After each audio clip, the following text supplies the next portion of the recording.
Hello everyone. Back again with film recaps. In this video, I'm going to recap one of the horror slasher films from 2003, titled House of 1000 Corpses. Before we get to the storyline, I'd like to wish everyone a happy and great day. Without further ado, let's get straight to the storyline.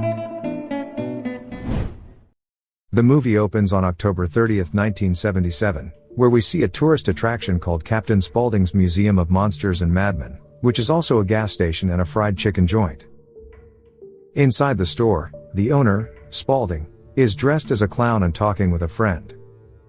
The friend soon takes the bathroom keys and goes to relieve himself, right when two masked robbers enter the store. They point their guns at Spaulding and aggressively begin demanding money. But the clown doesn't seem the least bit afraid, and he instead begins mocking and insulting the robbers. Next, one of the robbers drags the man out of the bathroom, but to his surprise, the man recognizes him and begins mocking him. Annoyed, both robbers remove their masks, only for Spaulding to burst out laughing at their faces. Suddenly, a masked figure appears and knocks down one of the thieves, while Spaulding shoots the other one fatally. When Spaulding notices one of them still clinging to life, he finishes him off as well. Hours later, we meet two men named Jerry and Bill, who are traveling through the same area. They notice they're running low on gas, but fortunately, they soon arrive at Captain Spaulding's gas station. Jerry then wakes up his girlfriend, Denise, and Bill's girlfriend, Mary, so that they can check out the place as well. Later, as the guys excitedly look around the horror museum, Bill approaches Spaulding, and reveals that he and his friend are driving cross-country, intending to write a book on offbeat roadside attractions. Seconds later, the girls enter, and Jerry excitedly tells them that he has already bought tickets for a tour called the Murder Ride, and urges them to join. The girls aren't interested and refuse at first, but Jerry eventually persuades them to go anyway. Soon enough, Captain Spaulding starts the Murder Ride, and narrates the stories of various serial killers, while using lifelike mannequins to reenact their gruesome acts.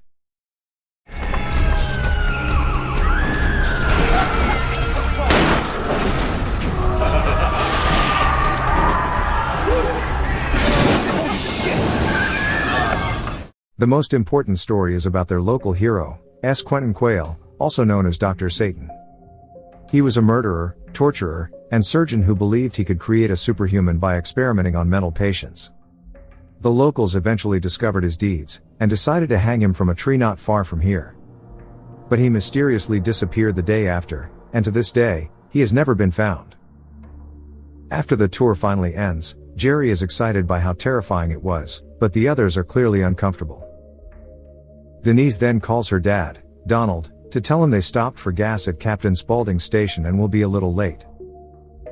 Just then, a news report comes on the television about 5 cheerleaders, who mysteriously disappeared in the area, and no leads have been found. Meanwhile, Jerry asks for the location of the tree where Dr. Satan was hanged, to which Spaulding says it's just a waste of time. But when Jerry keeps urging, he finally draws a map for Jerry, and hands him a complimentary fried chicken. The group then drives off, but everyone is irritated that Jerry wants to go look for the tree instead of heading straight home. Soon, they notice a woman standing alone on the road, asking for a ride, and the guys decide to give her a lift, even though the girls refuse. It turns out her name is Baby, and she's a local from the area. Jerry then asks her about Dr. Satan's tree, and she responds that it's right near her home, and even offers to take them there. But not long after, a mysterious figure lurking in the bushes fires at the tires, forcing their car to swerve violently. Bill asks Jerry to grab the spare, but the latter says he forgot to put it in the car, leaving everyone stranded. Panic sets in, but Baby says they can walk to her house, as her brother has a tow truck to retrieve the car. Bill thus decides to go with her, while the rest of the group stays in the car. The scene then cuts to a house, where we see that a man named Otis has tied up the missing cheerleaders, and is humiliating them. Elsewhere, Baby brings Bill to her house, and he shivers as he sees creepy dolls staring at him from the entrance. Baby then returns, saying her brother has already left to get the others, and invites him inside. Meanwhile, the rest of the group is waiting in the car when Mary hears strange noises. Before they can figure out what it is, a man suddenly appears in front of their car, startling them. They soon realize that it's the tow truck guy, but we realize that he is the same man who shot at their tires. Back in the house, Bill asks Baby if she lives here alone with her brother, but she casually says there are a bunch of them. It turns out Otis is upstairs, torturing the girls, and he is none other than her brother. Here, Baby begins flirting with Bill, but he gets uncomfortable and struggles to pull away. Fortunately, the rest of the group arrives just in time. Afterward, Denise asks Baby if she has a phone, as she wants to call her dad again, right when Baby's mom, Mother Firefly, arrives and tells them they haven't had a phone in years. She flirts with Jerry, who asks if the guy with the tow truck can drive them to a phone. Mother Firefly reveals his name is RJ, and sends Baby to check if he has finished repairing the car. Shortly after, Baby returns, and says RJ went to get a tire, and that he won't be back for several hours. This frustrates the group, but Mother Firefly urges them not to worry, explaining that today is Halloween Eve, which is a very special day for them. She invites them to dinner, and the evening quickly takes a bizarre turn as the family forces the guests to wear Halloween masks to celebrate. Suddenly, an extremely tall man named Tiny appears, wearing a bizarre mask, and he silently sits at the table. Mother Firefly then writes a note instructing him to fetch Grandpa. Afterward, Mother Firefly tells the guests that her late husband, Earl, once suddenly tried to burn the house down, claiming he was possessed by spirits. Tiny had been sleeping in the basement during the fire, and most of his skin was horribly burned, leaving him scarred and nearly deaf. The gruesome tale chills the guests to the bone, but they try to play it cool. Shortly after, the group is joined by Grandpa Hugo, and they begin the meal. Jerry then asks Mother Firefly about Dr. Satan, but before she can answer, Otis suddenly appears and reveals that he knows all about him. Jerry recounts how Captain Spaulding told them the legend of Dr. Satan, but Otis claims the old man doesn't know anything. Moments later, Grandpa Hugo excitedly declares that dinner is over, and it's now showtime. Everyone sits in the audience as Hugo steps onto the stage, and begins telling wildly inappropriate and disgusting jokes. The guests grow increasingly uncomfortable, but Jerry seems completely thrilled by the spectacle. Afterward, Baby goes up on stage and performs a seductive dance, which captivates both Bill and Jerry. She then comes down, and begins flirting with Bill, so an enraged Mary shoves her and screams at her to stay away from her boyfriend, even calling her a whore. A furious Baby tries to attack her with a knife, but her mother calms her down, just as RJ arrives and announces that their car is ready. The guests thus scramble out of the house, and jump into the car, but Baby appears and scares them, prompting them to speed off. Unfortunately, the main gate is locked, leaving Bill with no choice but to step outside to open it. But then,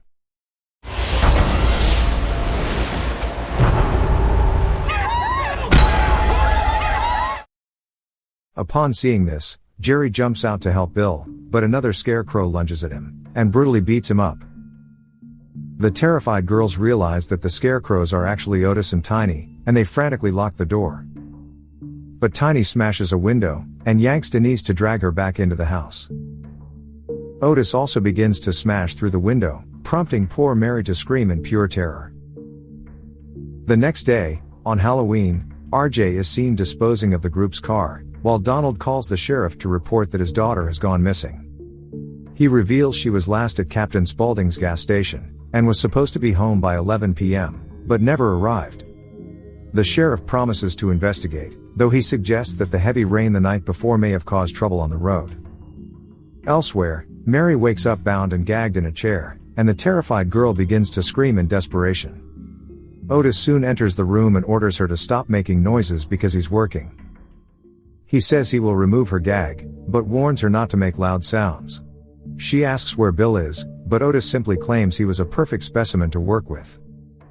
We then see flashbacks of Otis and Baby torturing Bill, even cutting off his limbs while the poor guy was helplessly tied up. Meanwhile, a desperate Mary pleads to see her boyfriend, and she witnesses a horrifying sight of dead Bill, whose upper limbs have been replaced with the arms of corpses, and the lower limbs with the fin of a large fish. Mary refuses to believe this could be real, but Otis insists it is and begins forcibly kissing her. Later, two police officers, Weidel and Neisch, arrive at Spaulding's gas station, while investigating Denise's disappearance.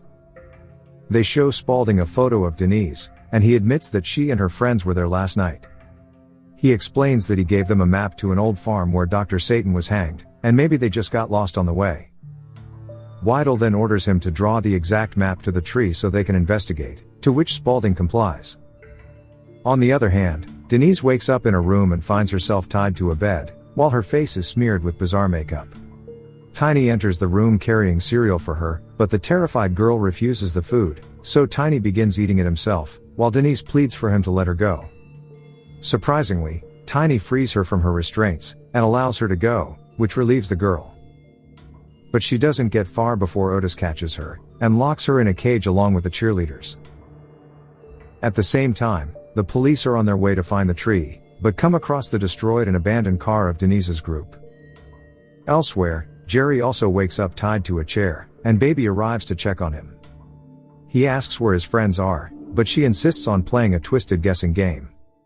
She asks him stupid questions, and when he fails to answer, she begins cutting his damn scalp. On the other hand, the police inspect the abandoned car, and find the keys, which they use to open the trunk. But they recoil in horror when they discover the body of one of the cheerleaders inside, carved with the words treat or trick. Shortly after, Donald arrives to join the police investigation, and the three of them decide to visit nearby farms to investigate. They soon arrive at the Firefly residence, where the other two look around the back for any clues, while Weidel goes to the front door. Noticing this, Mother Firefly quickly tells Otis that cops are outside. He calmly hands her a gun and tells her to go outside while he checks around the back. At the front door, Mother Firefly greets Weidel, who shows her Denise's picture, explaining that he is searching for the missing girl. Meanwhile, Nish and Donald are scanning the area, when faint noises from a nearby shed startle them. At the same time, Mother Firefly insists she hasn't seen the girl, but Weidel wants to come in since there are other pictures to see as well. Elsewhere, Nish and Donald finally break open the shed and are met with a nightmarish sight. A brutally tortured Mary is still alive and hanging from the ceiling, surrounded by the dead and mutilated bodies of the cheerleaders. Nish tries to inform his partner via radio, but Mother Firefly raises her gun and shoots Weidel dead. A stunned Donald tries to flee as memories of his daughter flood his mind, but Otis unalives him before he can get far. Up next, a terrified Nish immediately surrenders. But